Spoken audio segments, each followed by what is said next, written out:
Guys, in today's video we're going to be discussing basketball, the NBA finals, and taking a look at what's to come of next season. Now, if you have not seen the finals, the playback will definitely be airing on NBA TV, and you can find like highlights all throughout NBATV.com as well, and also at YouTube.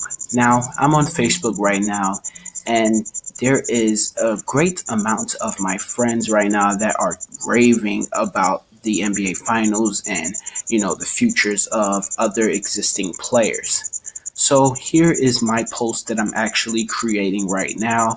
Hopefully this will get, some kind of reaction and getting people to, obviously answer my post or, elaborate on it or, basically to not agree with me. So let me read it out to you guys. Now, I do know that all of you guys are capable of reading, but I want to read it and then basically explain it. So I wrote this, because this is one of the biggest things that people are talking about right now is LeBron James. Now, you do know that LeBron James is definitely the epitome of the NBA when you're talking about it. His name is always going to pop up. So basically, all throughout social media, his name has been popping up. Now, if you guys have actually paid attention, the Lakers did not make it to the finals, nor did they make it to the playoffs. They were close, but not close enough. They were just right outside of the 9th and 10th spot, I believe. Either one of those spots, I believe they made it through there, but obviously they weren't going to make it, and even if they would have made it, they would have been out in the first round anyway, because the team around LeBron James isn't strong enough. It's not built to supply LeBron with the necessary needs to win a championship. So a lot of people is talking about LeBron right now, and a lot of people is also talking about Kawhi Leonard. So here is basically what I wrote. No disrespect to LeBron and his fan base, but with all things considered, as of this year, Kawhi is the better player. Now, I put as of this year because Kawhi Leonard, ever since about 2014, has been playing some of, his best basketball. But to be honest, before that, LeBron James has definitely been holding down the NBA as considered to be the best player. Now, there is a person that is, right directly underneath him and who is not very far away. That player is known as Kevin Durant, aka KD. Now, a lot of guys can argue maybe KD's better than LeBron. LeBron is better than KD. That conversation won't end. It's going to be one for ages, in which people are always going to talk about. But for this year, a lot of people have been edging on the fact that Kawhi should be considered as the best player in the NBA. Now, arguably, because of this year, because of what he has done, he definitely can be found in those talks of the best player in the NBA as of this year. Now, GOAT status is something else, ladies and gentlemen. That's greatest of all time. Now, you cannot honestly give him that off of what he has done this year. You're going to need to see more from Kawhi in order for that kind of title to be associated with his name. So that is why I wrote, as of this year, he is considered to be better than LeBron. I'm not initially saying that he is overall better than LeBron. I clearly wrote as of this year. And as you guys can see, I did not post it yet because I'm still editing my post. Because there is a lot of sensitivity out there in the social media world, and I try to abide by the rules of the sensitivity of some of its members. Meaning, if I put something,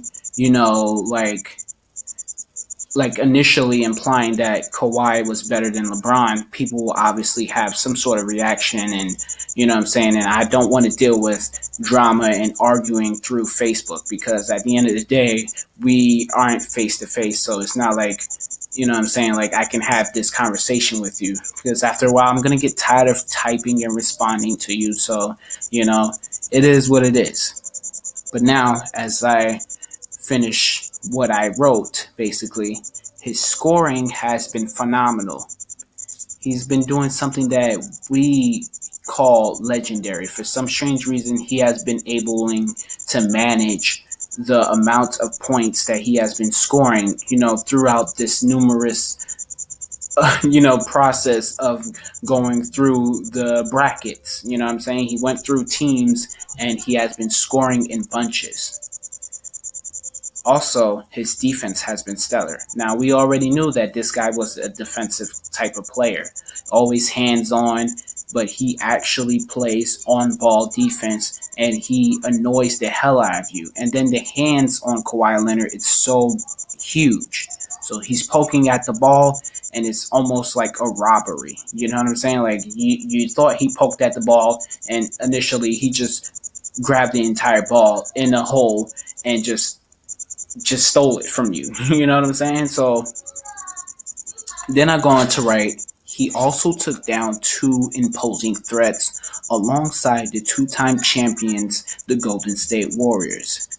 Now, most people just mention, him taking down the Warriors. Yes, this dynasty that he has took down, is definitely the story of the NBA, but you have to consider the steps that he took to reach the Golden State Warriors. So now I elaborate on what I actually put. The two threats that I mentioned are the Greek Freak and Joel the Process Embiid. Now, you guys know the performance that the Greek Freak has been putting on. They actually swept a team 4-0. They were at the top of the Eastern Conference. They were Eastern Conference champions. They were ready. You know what I'm saying? But when it came to the playoffs, they ran out of steam. I do want to say that I had faith in them, in them coming out and actually facing the Golden State Warriors. Now, granted, I did have the Golden State Warriors actually, making this three-peat. My team was generally the Oklahoma City Thunder.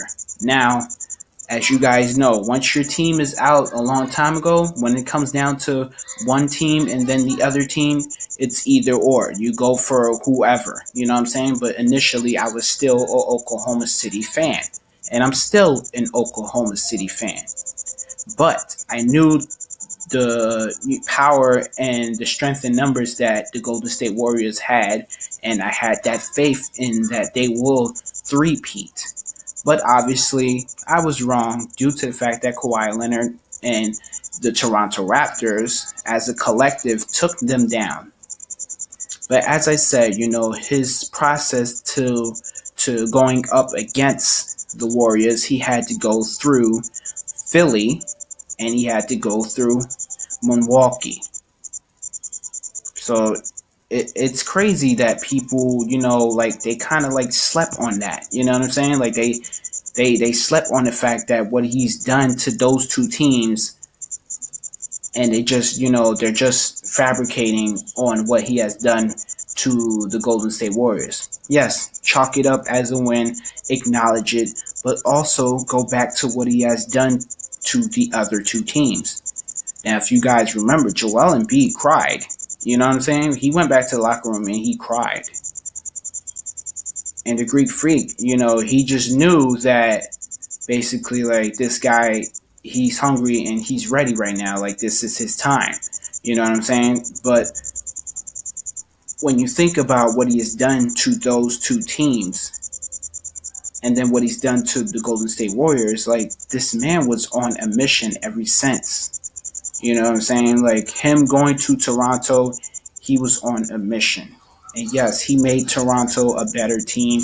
And sometimes when you get that one player and put him on another team, that one player rubs off on the rest of the team. So granted, without Kawhi Leonard, would the Toronto Raptors even made it this far? No, they wouldn't have.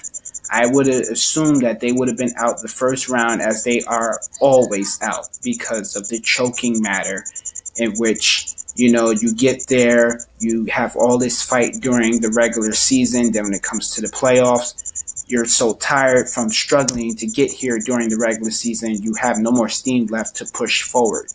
And let's not forget to mention that Kyle Lowry is known for choking in the playoffs, but this year he has proven himself, and he has proven himself in the final game at Oracle with 26 points and 7 rebounds and 10 assists and a near triple double effort in his win. Now, prior to those other games, yes, the numbers have been lackluster.